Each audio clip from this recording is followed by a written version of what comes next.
नमस्कार. वेगळे रंग आयुष्याचे या कथा मालिकेत आपलं स्वागत आहे. कथा आवडत असल्यास सबस्क्राईब करायला विसरू नका. वेगळे रंग आयुष्याचे भाग 89. काही वेळ असाच गेला. अमू अजून पण रूमच्या बाहेर आली नव्हती. इकडे शुभ्रा तिची वाट बघत होती. शेवटी ती अमूला बघायला रूममध्ये गेली. डोर ओपनच होता. हिने डोर ओपन कसा काय ठेवला? काकीने बघितलं असतं तर? काय झालंय काय माहिती? शुभ्रा रूममध्ये येत स्वतःशीच म्हणाली, अमू काय करतेय? पिल्लू. शुभ्रा रूममध्ये इकडे तिकडे बघत म्हणाली, कुठे गेली ही? शुभ्रा विचार करत होती. तोच तिला बाल्कनीच्या साईडने आवाज आला. अमू कॉलवर बोलत होती. आई, तुम्ही दोघे कधी येताय परत? मला खूप आठवण येते तुमची. तुझ्या कुशीत झोपायचं आहे मला आता. अमू रडत मोबाईलवर बोलत होती. अगं, रडायला काय झालं? आणि तिथे सर्वच आहेत ना बेटा. माझ्यापेक्षा तर तुझ्या सासूसोबत प्रेमाने राहतेस तू. नलिनी अमूला म्हणाली.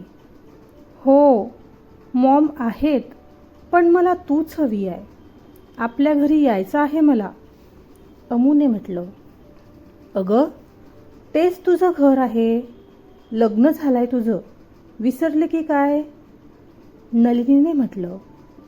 तू तर नकोच बोलू. बाबांजवळ दे मोबाईल. नलिनीच्या बोलण्यावर अमू चिडून म्हणाली. आता म्हणते आठवण येते आहे, आता म्हणते बोलू नको. अशी काय वेड्यासारखं वागते काय माहीत ही मुलगी. घ्या बोला तुमच्या लाडक्या मुलीशी. नलिनी नितीनरावांना म्हणाली. अमू बेटा, बाबा बोलतोय. काय झालं माझ्या पिल्लाला? कोणी काही बोललं का तुला? नितीनराव प्रेमाने म्हणाले. अजून बोला प्रेमानं. आशू एवढी आहे ना ती. जरा जरबेने विचारा काय झालं ते. अशी अचानक घरी यायचं म्हणते ती. नलिनी नितीनरावांना म्हणाली. मी बोलतोय ना, तू शांत राहा. तू बोल बेटा. आणि शर्वराव कुठे आहेत? नितीनरावांनी म्हटलं. आले नाहीत अजून ते घरी. आणि असंही मला बोलायचं नाहीये त्यांच्याशी. सारखं मला असं नको करू तसं नको करू करत असतात. आज मी घरी येत होते कॅबने तर मला कॅन्सल करायला लावली आणि त्यांच्या कारने पाठवलं जबरदस्ती. मला बिलकुल आवडत नाहीये हे असं त्यांचं वागणं. आणि वर म्हणतात सरळ घरीच जायचं. मग मी काय विनाकारण फिरत असते का? असे कसे वागू शकतात ते? अमू नितीनरावांना सांगत होती. ओके, तर हा मॅटर आहे. बरं, ठीक आहे ना बेटा.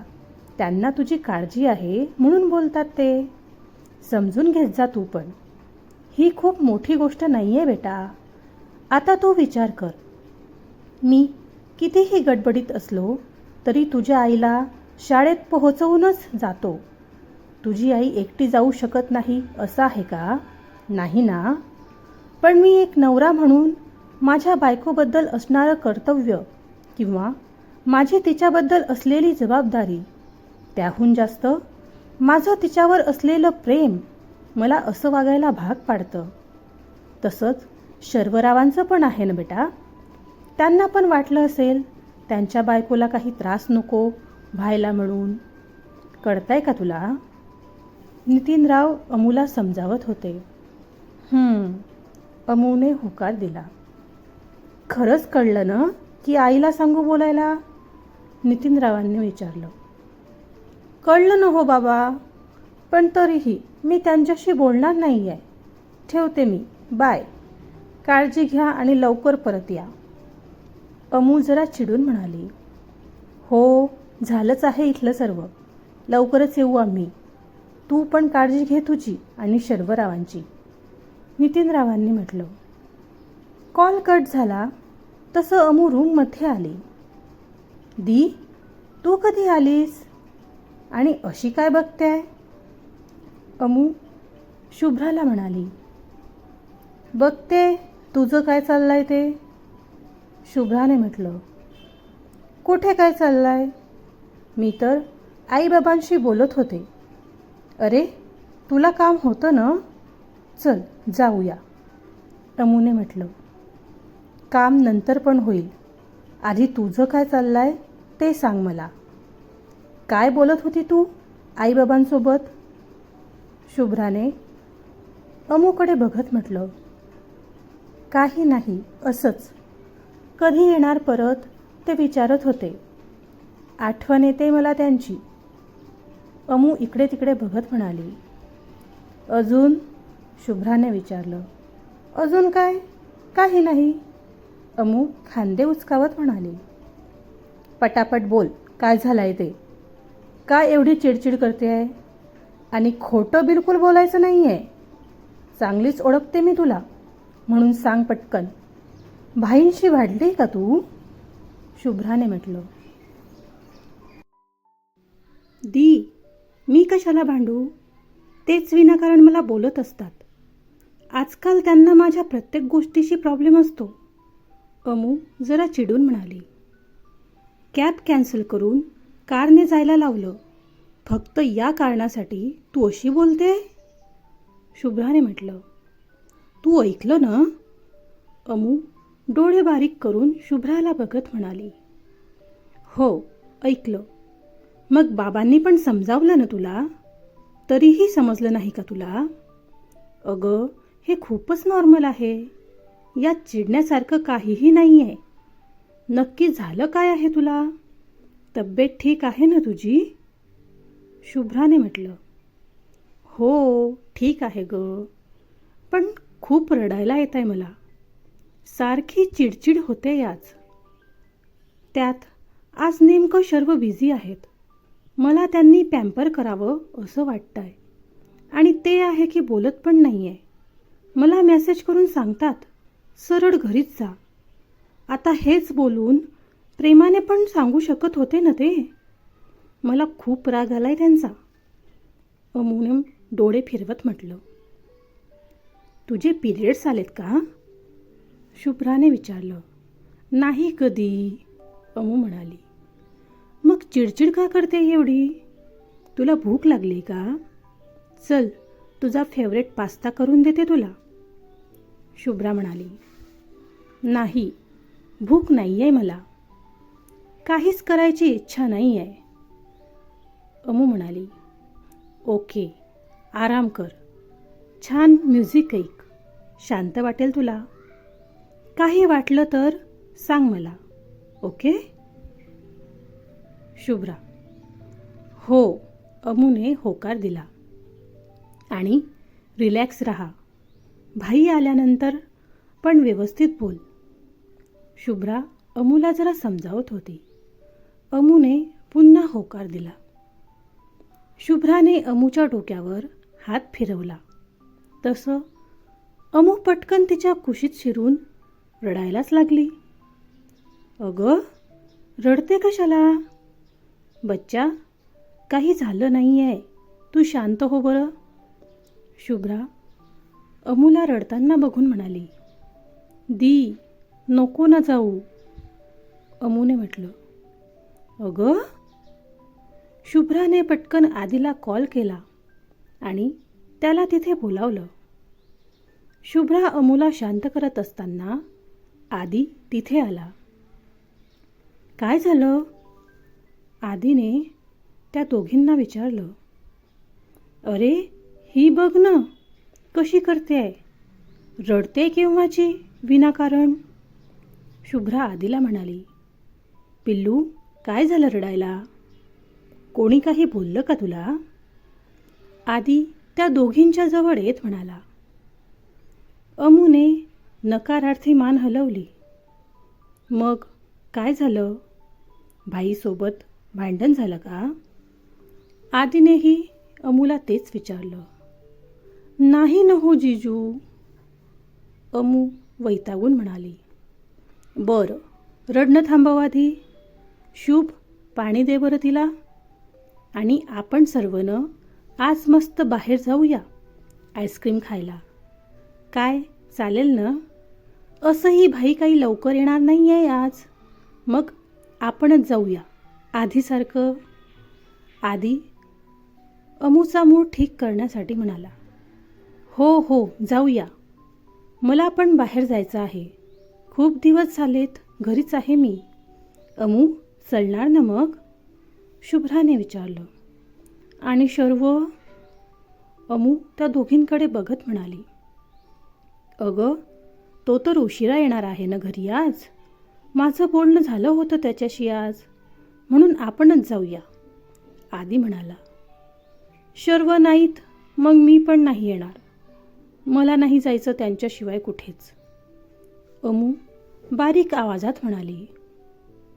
अमूच्या बोलण्यावर आदी आणि शुभ्रा एकमेकांकडे बघायला लागलेत.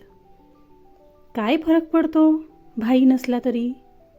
आपण जाऊया ना, आदी मुद्दामच अमूला म्हणाला. असं कसं म्हणताय तुम्ही जिजू? अमू चिडून आदीला म्हणाली. अगं, चिडतेस कशाला? मी तर असंच म्हणालो, आदीने म्हटलं. मला नाही जायचं कुठे शर्वशिवाय. तुम्ही सर्व जाऊन या, अमू म्हणाली.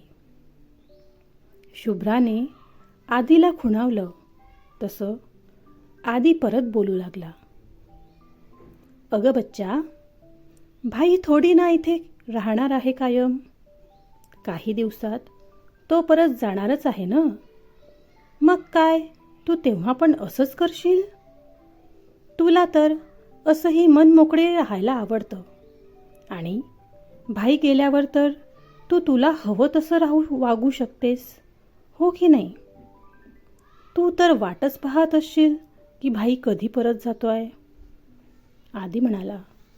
जिजू, तुम्हाला असं वाटतं? अमू नाराजीने म्हणाली. अगं, मला नाही वाटत. हे सर्व तर तूच म्हणालीस ना आधी. तुला भाईशी लग्न पण तर याच कारणाने करायचं होतं, विसरली का?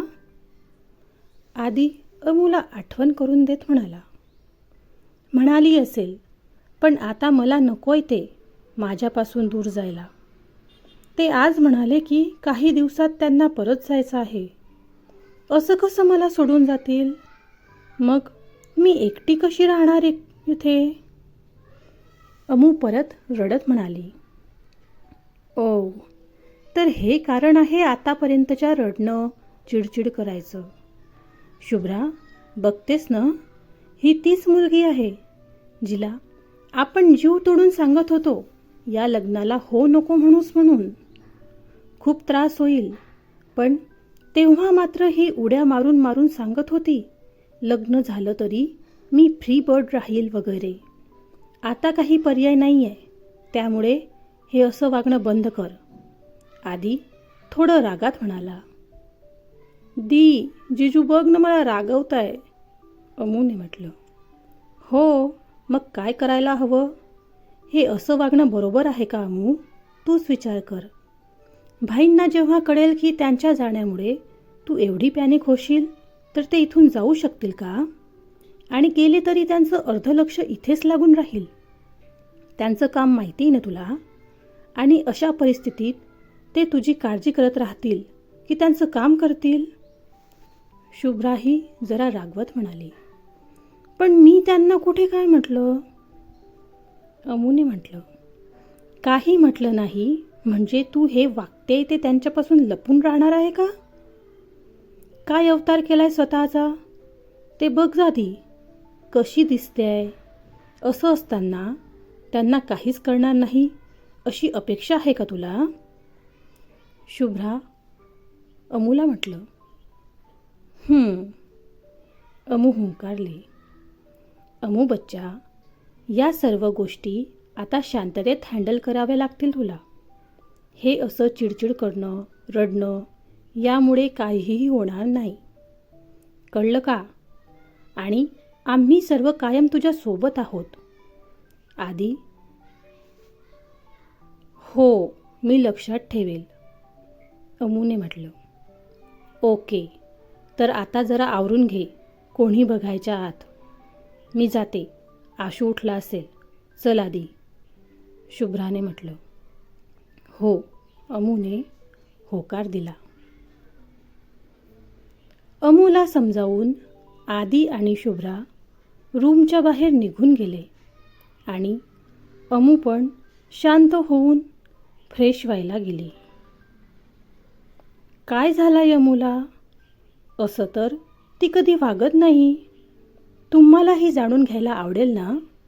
मग पुढच्या भागाची वाट बघा. धन्यवाद.